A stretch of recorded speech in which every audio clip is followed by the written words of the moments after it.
una lectora joven, universitaria, que estudia en una universidad católica, nos envía una carta muy amable, muy articulada, muy inteligente, con una serie de preguntas sobre el tema del racionalismo bíblico. Es muy difícil sintetizar en un solo punto de vista las distintas preguntas que hace la carta. La carta es una carta relativamente extensa y tiene muchos puntos, en realidad la mayoría de puntos de coincidencia entre lo que esta joven muchacha inteligente, muy articulada, como digo, está aprendiendo en la universidad y los comentarios que yo hago y además lo que enseña la Iglesia, que es lo importante. Lo importante no es lo que yo comento. Soy Alejandro Bermúdez, director de la agencia católica Así Prensa.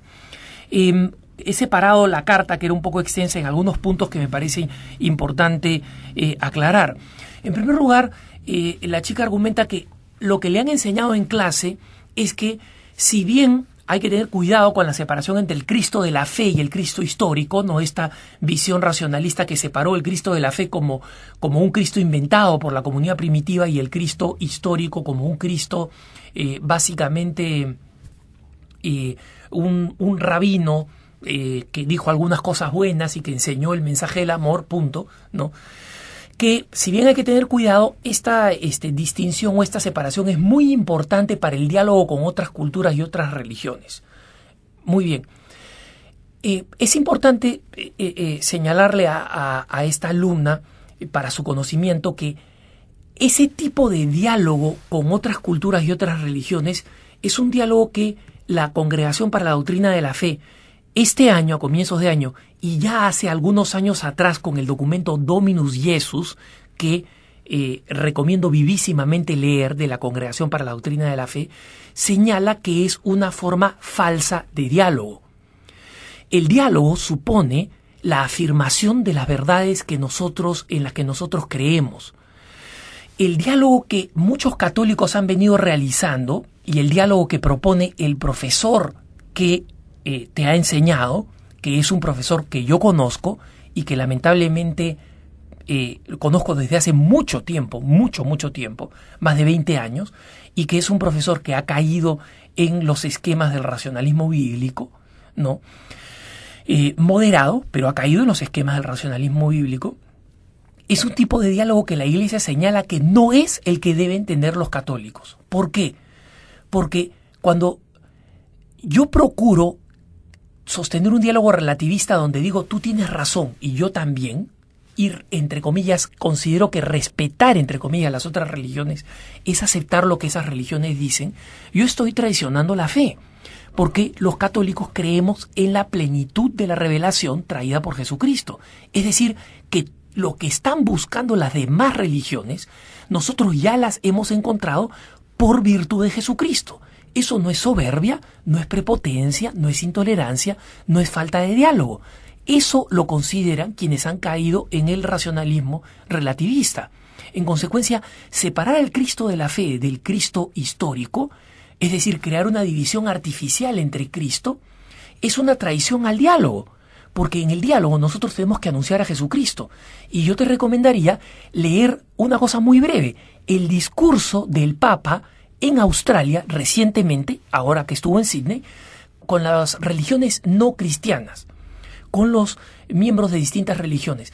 Durante esa reunión, que debe ser una reunión amable, diplomática, cordial, el Papa no dejó de afirmar: nosotros los católicos creemos que la plenitud de la revelación está en Jesucristo. ¿Qué división hace Jesús entre el Cristo de la fe y el Cristo literario? O el Cristo histórico. Quienes llevan mal el diálogo que la Iglesia se ha pronunciado y ha dicho que no se debe realizar, son los que gustan decir, bueno, coincidimos con los musulmanes que Jesús es un gran profeta. Ellos también creen que es un gran profeta. Y ese es un gran avance.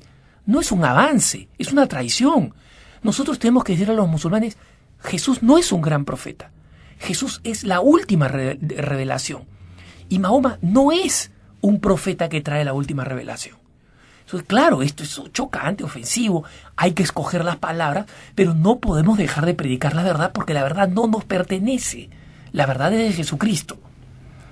En segundo lugar, siguiendo esto, según el profesor de esta alumna, que como digo es muy inteligente y muy articulada en presentar los argumentos, él señala que el racionalismo bíblico desarrollado en la teología protestante en el siglo XIX tuvo algo de positivo, que es que finalmente se terminó rescatando después del Concilio Vaticano II la naturaleza humana de Jesucristo, que había sido dejada excesivamente en la penumbra en la cristología deductiva previa al Vaticano II. Mira, en primer lugar, te aclaro que todos esos términos de cristología genética, cristología deductiva, son términos completamente artificiales. O sea, los ha creado una persona para tratar de comparar una cristología con otra. Y la idea de que la cristología antes del Concilio Vaticano II dejaba en la penumbra la naturaleza humana de Jesús es una falsedad del tamaño de un rinoceronte, ¿no? De un hipopótamo, de un elefante, de un mamut. ¿Por qué? Porque la Iglesia ya había enfrentado un conflicto entre tendencias puramente espiritualistas como los jansenistas, por ejemplo, en el siglo XVIII y en el siglo XIX, y ya se había enfrentado no solamente mediante la teología que, por ejemplo, difundieron los jesuitas, que era profundamente rica en antropología, sino la escuela espiritual francesa conocida como la Devoción Moderna, una de cuyas expresiones es el libro de Tomás de Kempis que se llama La imitación de Cristo.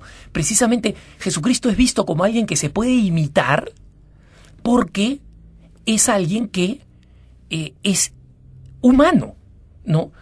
Y precisamente en medio de todo este debate resulta que una santa, Santa Margarita María de Alacoque, recibe las revelaciones del Sagrado Corazón de Jesús, un corazón de carne sufriente que se llena de compasión por los seres humanos.